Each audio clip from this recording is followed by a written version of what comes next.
Hey guys, my name is James Walsh, and you are listening to the Wrestling Epicenter here on YouTube. I want to thank you for finding us.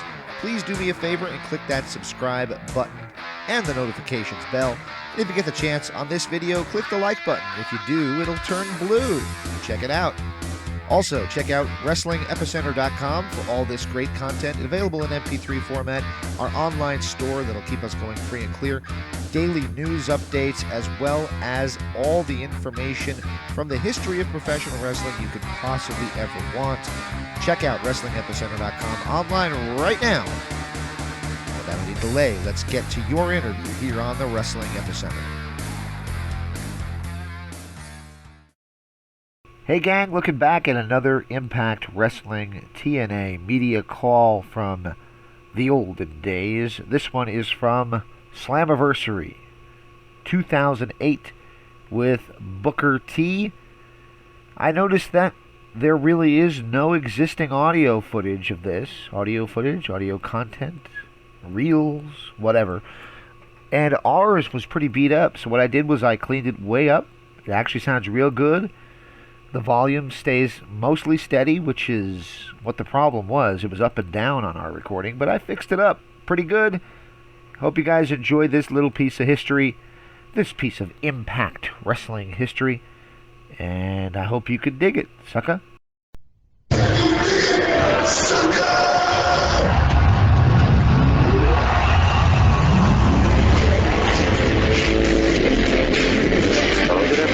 I'd like to welcome everybody to Boston TNA Wrestling. I apologize for being a little bit late and the little confusion here with Kevin Nash, but we're thrilled to have Booker T join us for this week's TNA Spike TV teleconference. Booker T, of course, is one of the main competitors in this Sunday's Slammiversary King of the Mountain match. Samoa Joe, Robert Roode, Booker T, Christian Cage, and Rhino, with Kevin Nash as the special enforcer. Let's welcome Booker T. Booker, thanks for joining us. No problem, man. No problem at all. How's it going, guys? At this point, we'd like to open up for any phone calls and questions you have for Booker. In 0.2 miles, turn left on 61st Street.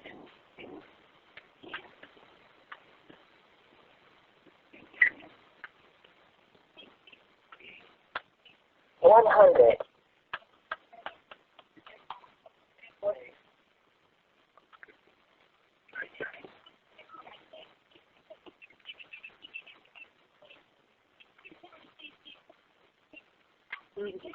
Hello? Hey, this is Bob Daly with Austin American Statesman, Booker. Yes. Hey, knowing you're from the Houston area, and TNA has an upcoming pay-per-view in Houston, Victory Road, as well as the new TNA trading card producer being based in Houston, what are your thoughts about TNA turning their attention to the Houston market? You know, it's about time. TNA is a growing company, and I'm sure they're going to be touching, a little bit of, every part of the map here real soon. It's just a matter of, getting things in order, getting that fan base, letting everybody know what TNA is all about. And TNA is, a company that's here to stay. All right, thank you. Welcome.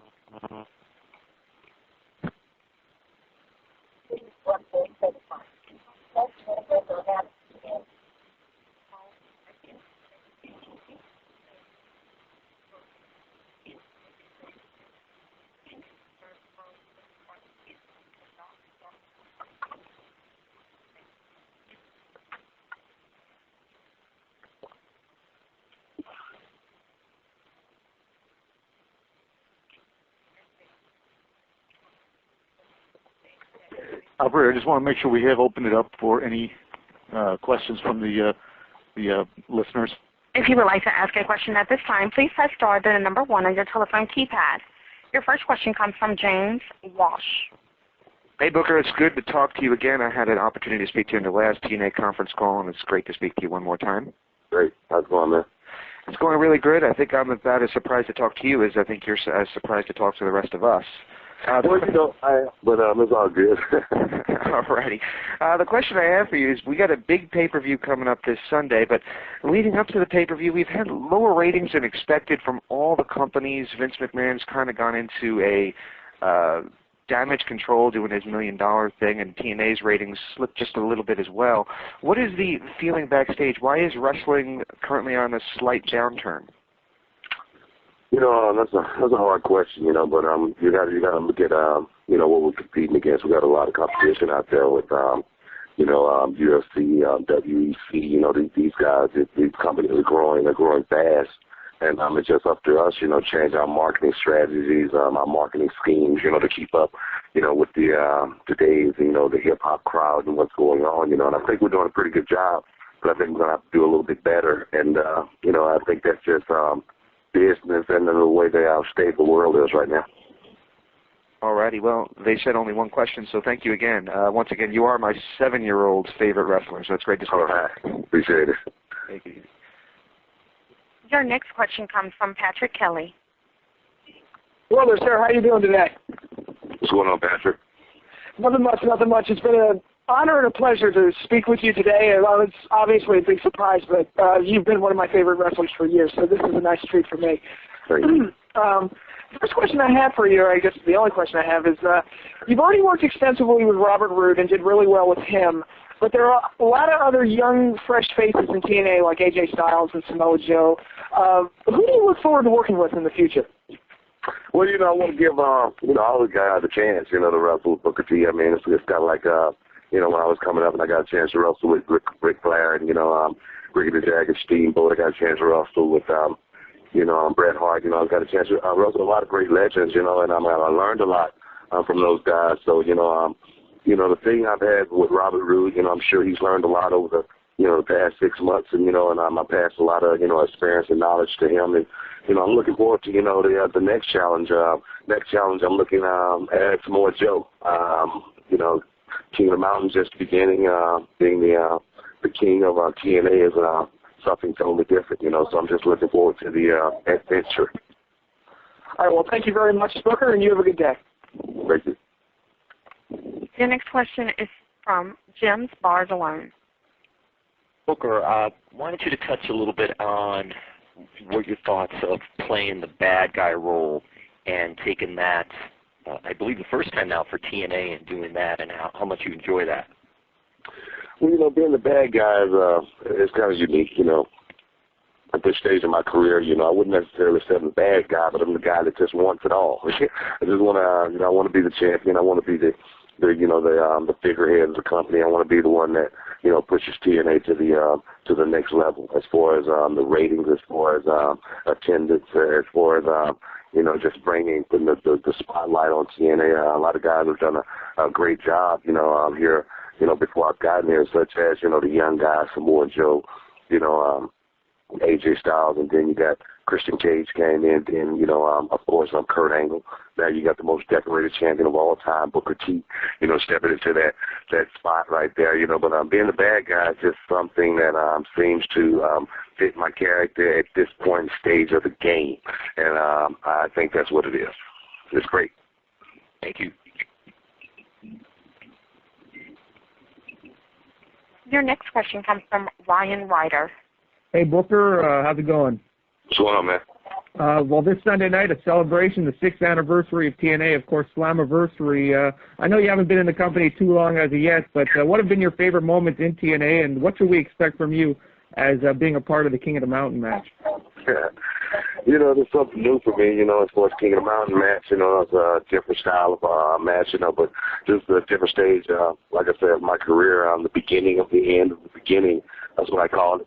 And, you know, but going into this match is going to be no different than any other match. You know, I'm pretty much the new kid on the block, but one thing I've always done is gone out and tried to show that I am still, you know, viable. I am still, you know, the #1 player in the game. I'm still, you know, the best at what I do, and let's go out and perform and entertain in the middle of that ring, you know. So come Sunday night, it's just going to be, I think, the beginning of Booker T's career here in TNA. All right, best of luck, Booker. Again, if you would like to ask a question, please press star, then the #1 on your telephone keypad. Your next question comes from King Jordan. Good afternoon, Booker. How are you? All right, how's it going? Okay. How does it feel to be a singles wrestler compared to your days with Stevie Ray? Talk about the transition, if you will. Back in the day, being tag team, with my brother, we started out in the Global Wrestling Federation, that carried over to WCW. We actually tagged with each other for over 7 years. We were, riding down the road together, and but I've always wanted to be a singles wrestler. I kind of started my, career off as a singles wrestler when I was GI Bro when I first kicked it off, and but to be a great tag team wrestler, and then to branch off, to go on into the singles ranks and and then be successful has been great for me. There's only a few guys have done it, such as myself, Shawn Michaels, and a couple more guys, and I just feel fortunate to have had the run that I have had, and all the titles, I think have just been something that came along with all the hard work. Thanks, Booker. I'll jump back in the line. Right. Your next question comes from Brian Stoll. Hey, Booker, how are you today? All right, what's up, Brian? Doing all good. I know that Bobby Lashley recently worked for your promotion down in town. I was wondering if you could share a little bit about that experience and maybe where Bobby's thinking in terms of professional wrestling and maybe heading into TNA. Hey, I really can't say exactly what Bobby's going to do. He came down there the PWA and graced us with his presence, and came out and did a really, really good job, and shocked and amazed the crowd and let him know that he still has it. He's in great shape. He looked probably better than I've ever seen him look, and out of the ring, But as far as his future, right now I know some MMA people looking at him. I know Japan and trying to get their hands on him. I know TNA would have a spot for him, if he chooses to come there, But I'm just wishing the best for Bobby right now, and when he does make that choice, I hope he comes to me first and get my advice and ask me what should he go, and I'm going to tell him exactly what I think, But Bobby right now he's in a good place, mentally. He left WWE, quite unexpected, But I think he's doing well, and I think the world and his future is all in his hands right now. All right, we'll follow up more on that later. Appreciate the time. Thanks, Buck. All right. Again, if you would like to ask a question, please press star 1. The next question comes from Scott Fishman. Hey, Booker, how's it going? With King of the Mountain happening this Sunday, and the past few shows and pay-per-views having a lot of heavily stipulated and gimmick matches, I was just curious if you think TNA is going away from the formula of having just straight singles matches and heavily depending on gimmick matches to draw attention, to draw viewers. That's a hard question right there, because myself, I've never tried to get behind the scene of the writing, and the storylines and the way things go as far as that go. I've always concentrated on my wrestling and my performance as far as going out and still, no matter what, predicament or situation I'm in, still giving the people what they came to see. We do have a lot of different matches. We have a lot of stipulations and matches. Sometimes it confuses a lot of people sometimes. So maybe, if it ain't broke, don't fix it. The conventional way still works. So maybe we got to take a step back to take a step forward. And that's something that we will realize, here in the near future. And the ratings will tell us. All right, thank you very much. All right. Your next question comes from Rich Jones. Hey, good afternoon, Booker. How are you doing today? I'm great, man. How's it going? Great. I'm looking forward to this Sunday Slammiversary. You're going to be in the King of the Mountain match, and I've been really digging you channeling the King character in the last few weeks. Well, it's just kind of like a King Lee character, but not King all the way yet. Well, you can culminate it after this weekend, I guess, huh? We'll see. All right. My question is, now you're aligned yourself with a bunch of guys from the other company that came over. Is this possibly a heel stable in TNA? Do you think this could work as a invading heel stable kind of thing? Definitely, it's something that could work. We got a lot of guys, in TNA right now that, it's come from a lot of different places, such as myself. Kevin Nash, Scott Steiner, Rick Steiner, we got a lot of guys who we could form and unite, and take over, TNA if we choose to, But right now, the Dudleys just have been watching my back. It's been a great combination as far as, the unity of Booker T and the Dudleys. The fans are, liking the beat downs we've been putting on guys, So, but I'm one of those guys who say never say never. Well, best of luck, brother, and we're rooting for you this Sunday. Appreciate it, bro. The next question comes from Mike Leno. Hi, Booker. I wanted to thank you for filling in for Nash. A bit of a complex question here. RVD always puts over your school is amazing. Did Chris Adams break you in? Can you talk about your school if your store is still around? And TNA should be commended for having the most diverse roster. What do we have to do on a worldwide scale to finally eliminate or minimize racism in the biz overall? Yeah, man, that's a bunch of questions. Chris Adams, he did train me. Scott Casey trained me for that question right there. But as far as, the overall makeup of nationalities in the business, I can honestly say, as far as the African American side, wrestling just wasn't something that we saw as one of our way outs. I always look at us and say, in order to be in this business, we have to be able to compete in this business from a certain aspect, and I always looked at myself, as one of those guys who looked at it totally different than a lot of guys do coming into this business. The racism is something that's going to always, be. It's going to continue. It's going to be here to the end of time.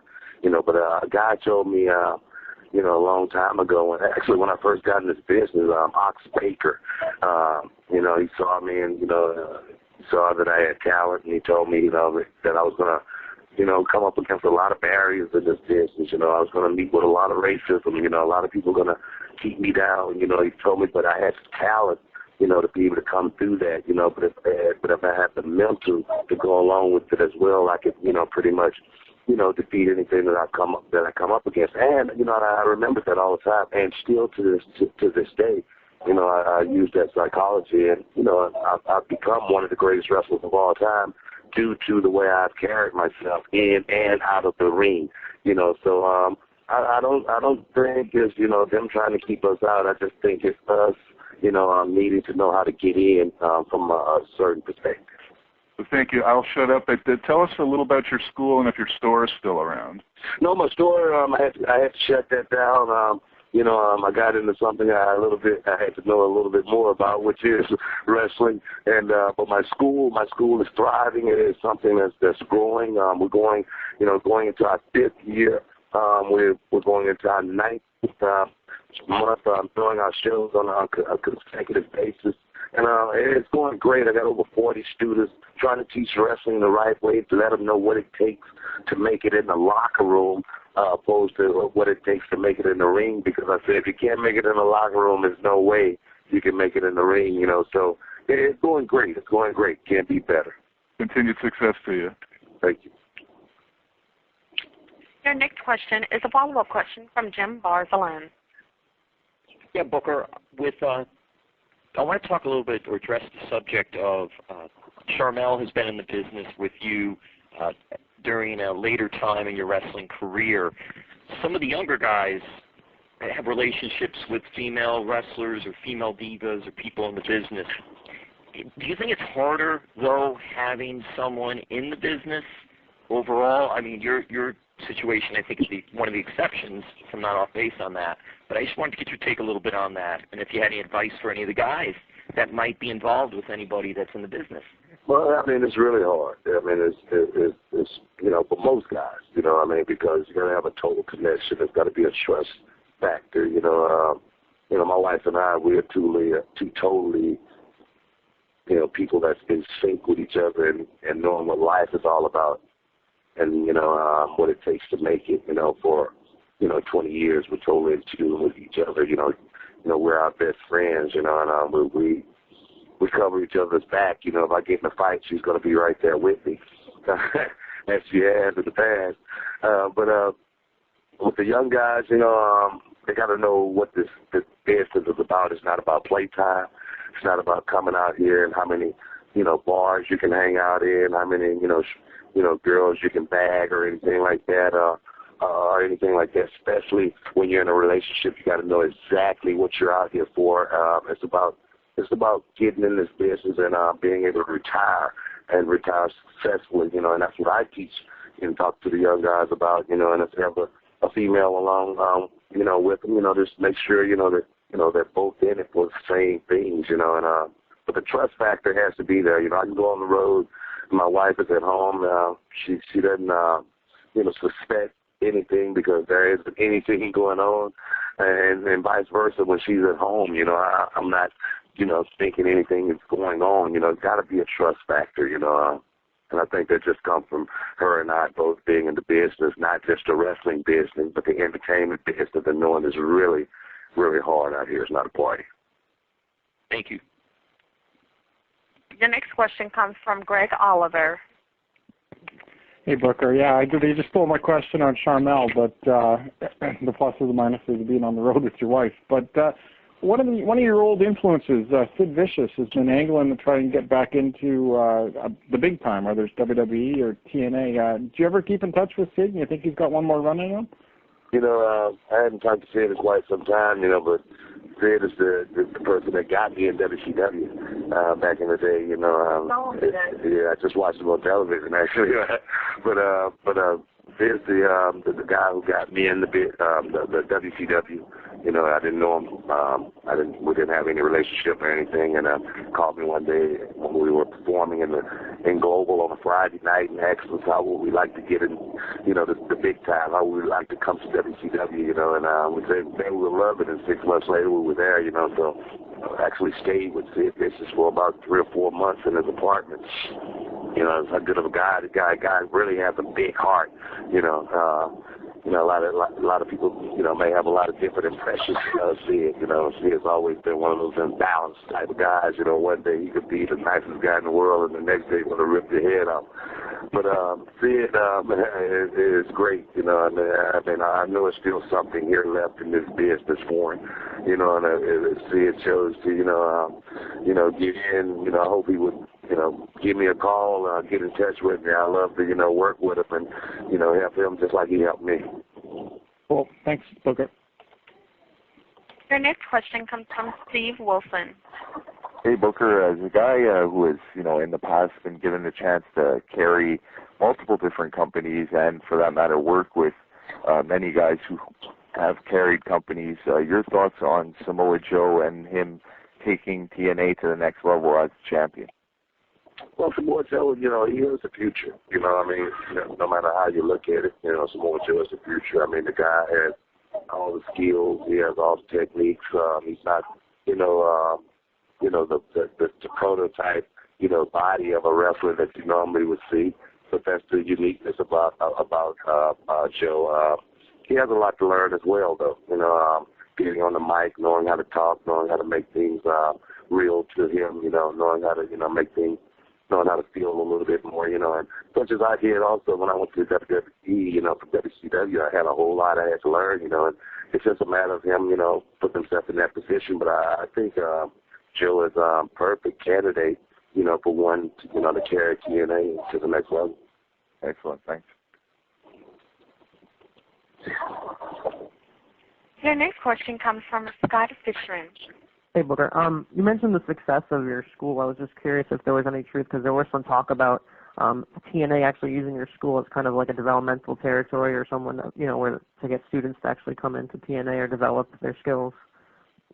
Yeah, that's definitely still in the works. We're going to get that ironed out. We're just trying to, get me in TNA and make sure I'm going to be there for a while, before we just jump into bed with each other totally, Right. But my first year here with TNA has gone good so far, and, the relationship has been great, up until this point, and hopefully it's just going to get even better.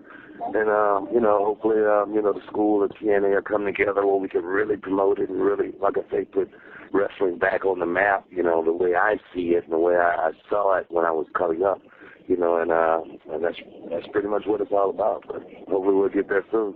All right, thanks. Again, if you would like to ask a question, please press star one. That's star one to ask a question. Your next question comes from King Jordan. Hi again. Ultimate Warrior seems to be making his comeback after 10 years. Two-part question. You think he will be successful in the NWE, and will you welcome him to the TNA? Yeah, Ultimate Warrior. He's a character, you know. Welcome him, yeah, definitely. I mean, I would not welcome him, you know. I mean, it's not my company. As far as him making a successful comeback, you know, it's going to be, you know, up to him and how hard he's willing to work, you know, and, you know, become, you know, somewhat of what he was before. You know, he had a lot of energy, you know, he had a lot of, you know, testosterone, you know, build up inside of him back there, you know, and the guys, I mean, you got to be getting close to 50 now, you know, you lose a little bit of your vigor after a few years, you know, so, but hopefully his comeback will be successful. Hopefully he can come out there and shock and amaze them like he once did, want the people to get behind him, and I would more than welcome him, you know, in the TNA. Booker, I wanted to ask you, in the 80s and such, there was no internet or YouTube and all this stuff. Do you think it helps or hurts wrestling? The YouTube, the internet, the world, and stuff like that. What do you think of that? You know, double-edged sword, you know. Sometimes it's great for it. For promotional purposes, it's great, you know, but just for, you know, the internet marks, you know, as far as, you know, trying to, you know, say this and say that, guys are building themselves up. You know, you know, putting stuff out there that's really not needed. You know, locker room talk, end up on the internet. You know, that kind of stuff is just really not. You know, it's not what we're made up of. It's not what wrestlers are made up of. You know, and I just think that part of the game has totally really changed. And you know, but you got to know how to change and go along with the program as well. Though I look at it that way also. Booker, what was your favorite match that you've been involved with in TNA so far? Yeah, man, I don't think I've been in my favorite match yet. Okay, your favorite match of all time then? My favorite match to this point in TNA, you know, I don't think I really can't say, you know, but I wrestled Jay Lethal a couple of nights ago in Jersey, and had a lot of fun working with Jay Lethal. You know, I always, you know, have fun, you know, working with the youth, and he's a guy who I really, I like his character, I like his gimmick, you know, what he's done with himself, you know, as far as transforming himself into something, you know, and you know, had a great time with him, like I say, but the best is totally yet to come for me and TNA. I just been pretty much just floating here, you know, the first 6 months here. I just really been floating. I hadn't done a whole lot. Hadn't gotten my wings wet at all, you know, so, you know, stay tuned. You, Booker. Your next question comes from Richard Gray. Hey, Booker, thanks for talking to us today. Cool. At 43 years old, how much longer do you see yourself wrestling, and what does your future hold after TNA? Oh, man, at 43, I don't know how much longer I can go, man, you know, but I can honestly tell you, I feel great. My body feels good. I know I look better than all the young guys. You know, that part right there, you know, keeps me going as well. You know, my performance is still at a high level.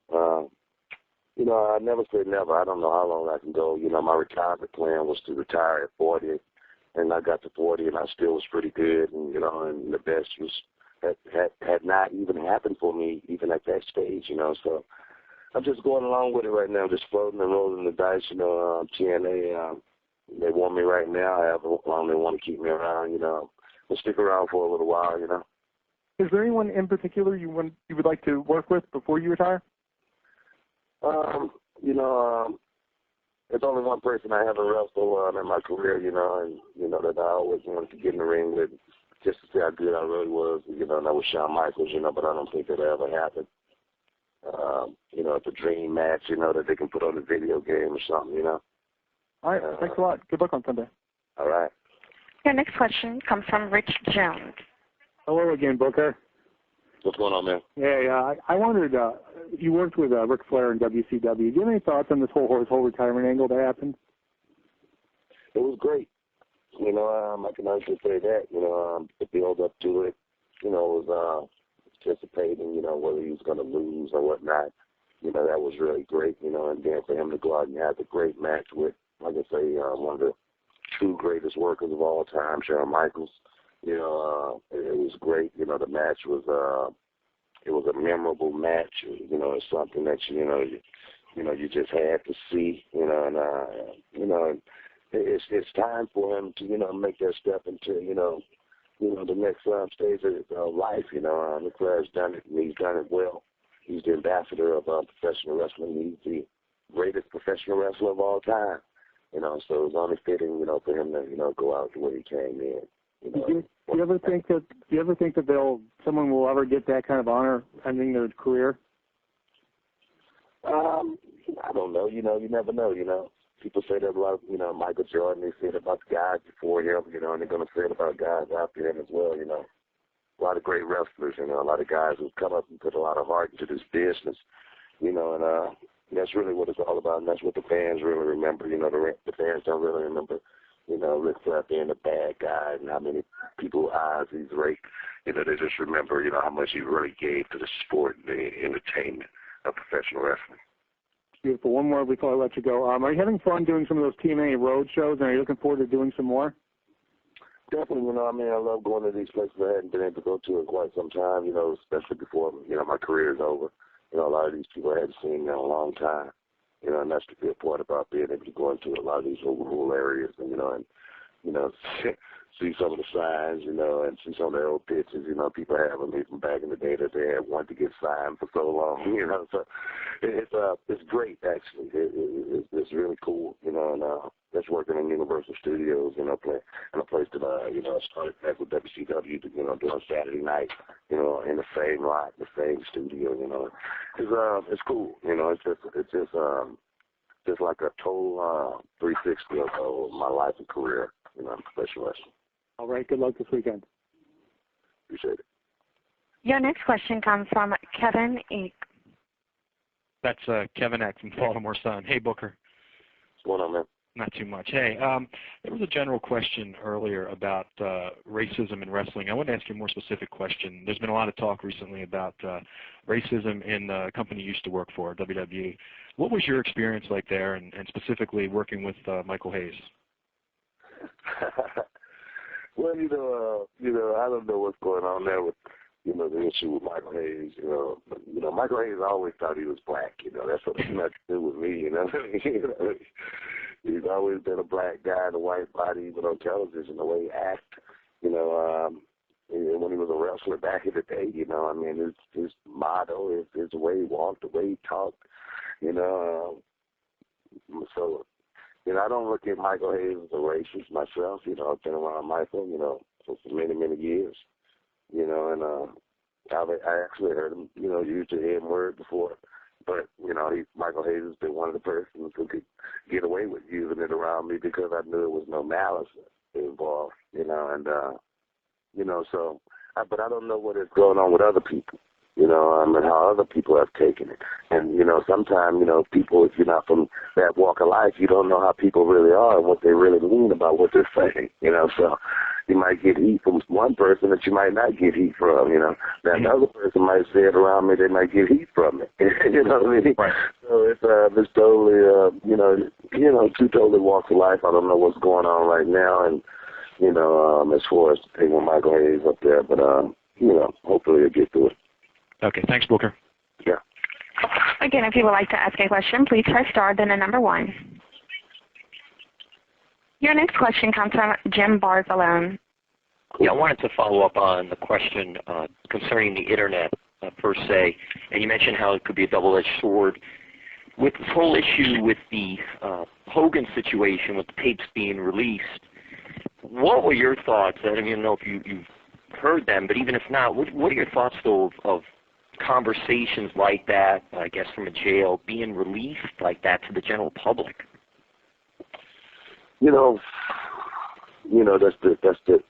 internet world we're living in. Like I said, it's a double-edged sword. You know, you got to watch what you say. You got to watch what you do, no matter who you are. You're not above any, any laws these days as far as, what you do out there in public. And I feel like that's a self-issue as far as, watching your own back, and, saying things like that, and you say things like that, you're going to get burned sooner or later, and that's, that's the only thing that's just what's happening right now. I mean, but I don't know, it's crazy, but if you say them, if the tape is authentic, what kind of person are you, I mean, yeah, so, come on, you got to look at it in a lot of different ways, so it's crazy. Thank you.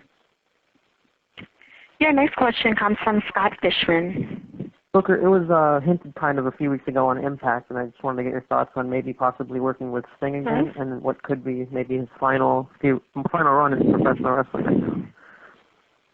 Yeah, man, it's been great. It's been great working with Sting, I mean, being around Sting, I mean, like I said, it's been a full turn, guys I've worked with for many, many years and then went away from them, and now we're back together again, at this stage of our careers, and we're still doing it, and, Sting has been one of the true greats of the business, he's walked it, walked a straight line, he's, been a man about the business. He's been the only one who didn't go to, WWE and, walk that line, and he still stayed true to who he is.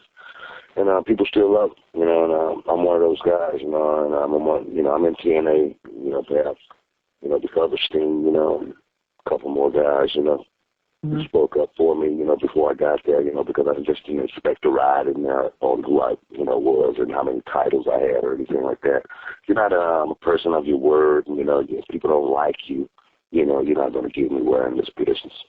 Right. With greats like you and Sting in TNA right now, how do you think the locker room is as far as mingling the newer talent, with the guys like yourself? Yeah, it's great, I mean, the first thing I did when I got to TNA was I called a meeting, and I actually put it out on the internet, sending everybody an email and all that stuff. So the internet is cool for that. And I had a meeting with every young guy on the talent roster, and, just to let them know exactly why I was there, and why I was, as far as, I'm there to help those guys, I'm here to make TNA better, whatever help they need from me, I'm not there to step on any toes. I'm not a big star. I don't look at myself like that. I let other people look at me like that. But it's just great to be working with, the third generation of wrestlers, and hopefully I can, help them and teach them, as much as I can, You got to know how to talk to the hip-hop crowd these days, the young kids these days, in order to be able to reach them. I mean, I play my PSP, and, in the locker room so they can relate with me, and I can relate with them, what I mean? So you just got to be, just got to be real with these guys, and it's really not about me. It's about them. Those guys are the ones who are going to be doing it in the next 10 years and, pulling the rating and trying to, do their thing. Okay, thank you. Your next question comes from Brian Stahl. Hey, Booker, I just wanted to follow up a little bit on the house shows. You were here in St. Louis recently, and you worked a match with Robert Roode, and it was fun. I hate to use the term old school, but it was good to just see a lot of wrestling on the card. Can you talk about what you're going to be able to teach now in the heel role, working with whoever it may be, versus what you were able to maybe teach in the ring before? Well, just be able to, teach them how to slow down, teach them how to entertain, teach them how to go out and, know what to look for as far as the crowd, Teach them how to not go out and talk about a match and go out and do it. It's not a dance, it's really, like, Shakespeare. It's like the Phantom of the Opera, and teach them how to, go out and think from a different, thought process opposed to just wrestling, I tell them a guy, I could teach anybody, any couch potato how to do a suplex, body slam, It's not about that, when you're trying to create yourself, and I try to teach them how, what they got to, to do, to make it in the long run as far as, to be in this business for, 10 years, 15 years and make it, create a fan base and a following, You know, that's what's more important. That what should be important to these guys. A lot of these guys don't have a financial plan. You know, they need to be talked to in so many different ways. You know, so that's what I'm here for. You know, I'm here to teach them and help them. You know, in every aspect of their lives, not just wrestling. Gotcha. And then just quickly, what did Diversity 5 teach you about your recording career when you came out with Can You Dig It? Nothing really, man. But it was cool though. It was cool. A lot of people liked it. I guess I got there. There's more to come. From you or from Diversity 5? Hey, we might be putting D5 back together one day. I'm promoting in certain areas right now, so never say never. That's my motto. All right, thanks. Let's just take one more call. Okay, your next question comes from Ryan Ryder. Hi again, Booker. I've just got two more questions for you. First of all, TNA's next new trading card set is coming out this week. Have you had a chance to check out your personal trading card? And now that you're a heel, is there any chance that you'd reform your tag team with Black Reign? No, I hadn't checked the trading card out just yet, but I'm pretty excited about it. Pretty excited about a lot of endeavors and ventures, TNA got coming up, here in the future as far as the campaign, to make the TNA guys a household name, trying to put these guys in positions, to go out there and really, make an impact, just not just inside the ring, but outside the ring as well. These guys are rock stars. These guys are, they're some of the best at what they do, and just with a little bit of seasoning and a little salt and pepper, these guys are going to be totally, the future professional wrestling of the wrestling company, up to today and tomorrow and the next day. But as far as me being a heel now and Black Reign, Gold Dust and Booker T was an odd couple. Booker T and Black Reign would even be a more odd couple, but, you never, whatever fits, with me, I say give me the script, let me run with it, and I'm going to have a little bit of fun with it, and I'm going to try to make sure the people are enjoying, what I'm doing, and that's my thing more important than anything. It's like the Temptations, there's no one is bigger than the group, so no one bigger than the fans, give them what they want to see, and you continue to be successful. Keep doing your thing, Booker. Take care. Thank you, man. Welcome. Hey, Booker, we appreciate your time very much. And again, Slammiversary this Sunday, live from South Haven, Mississippi, the DeSoto County Civic Center. Appreciate it, guys.